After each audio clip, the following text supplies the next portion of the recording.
Okay, get in. Well, we got it wrong, but it can be a good thing when developers are willing to listen, and we do.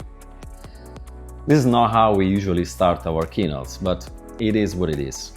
So let me provide you with some clarification about some questions that the launch of EVO has generated, because I have some good news for you. In terms of numbers, the launch of Assetto Corsa EVO is so far the most successful in the story of the franchise. This means a lot to us, and we are so grateful to all of you for the great support you are giving to our team, especially in these challenging times for the video gaming industry.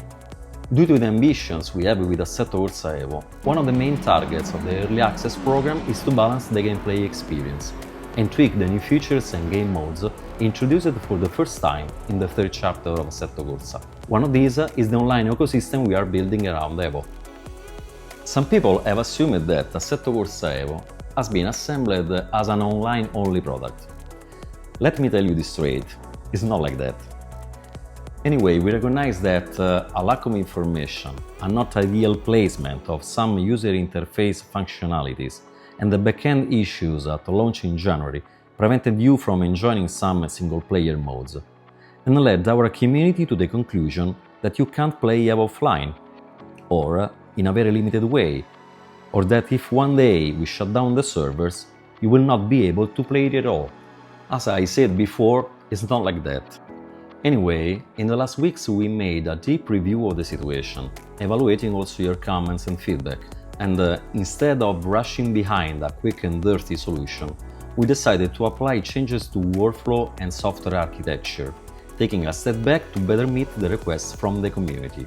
The first result is that we are working to make the single-player modes totally independent from the presence of an online connection, with a goal to provide EVO with a fully well-known Assetto Corsa Classic experience. This means that launching the game, you can choose if you want to play Assetto Corsa as you did with the previous chapters in the open mode, while other features related to the game economy, the driving academy and progressive unlocks will live inside the career mode. To apply these changes we'll need a bit more time than expected before to release the Early Access version 2. But we are also making some modifications to the current roadmap. So, the next release will include more content than planned, while the engine team is taking advantage of this delay to bring performance optimizations in graphics performance, triple screen and VR support, AI behavior and performances. The result of these optimizations are quite encouraging. We are fixing some relevant issues, and this will result in an even better driving experience.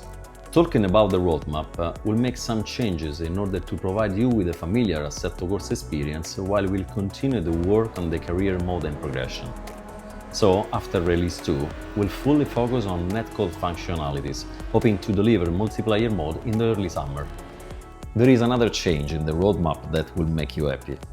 Even if the modding functionalities were expected to be shared and delivered after the 1.0 release of Assetto Corsa EVO, we are now planning to release modding tools during the Early Access program, in order to test it properly with the goal to improve and finalize it before the 1.0 release.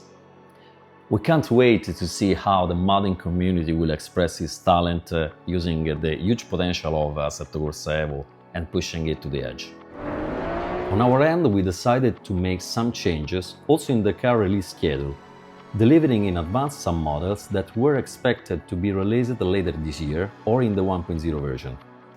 After all, we haven't released any open-wheelers since 2017. That's quite a long time, isn't it? This refactoring is just the first result of some changes we are applying to our organizational chart in order to deliver the best possible Assetto Corsa experience ever. So I'm so glad and proud to welcome back my older brother Stefano Casillo, founder of Cuno Simulazioni and father of Assetto Corsa, in the role of Chief Technical Officer of Assetto Corsa EVO. The Cuno's team is working at his own best, doing any possible effort to make you happy and satisfied. So, on behalf of Cuno Simulazioni and 505 Games, thank you so much for your understanding and patience. The scope of this Early Access program is not just delivering content, but putting things right when there is room for improvement. And this is what we are doing so hard. So, grazie.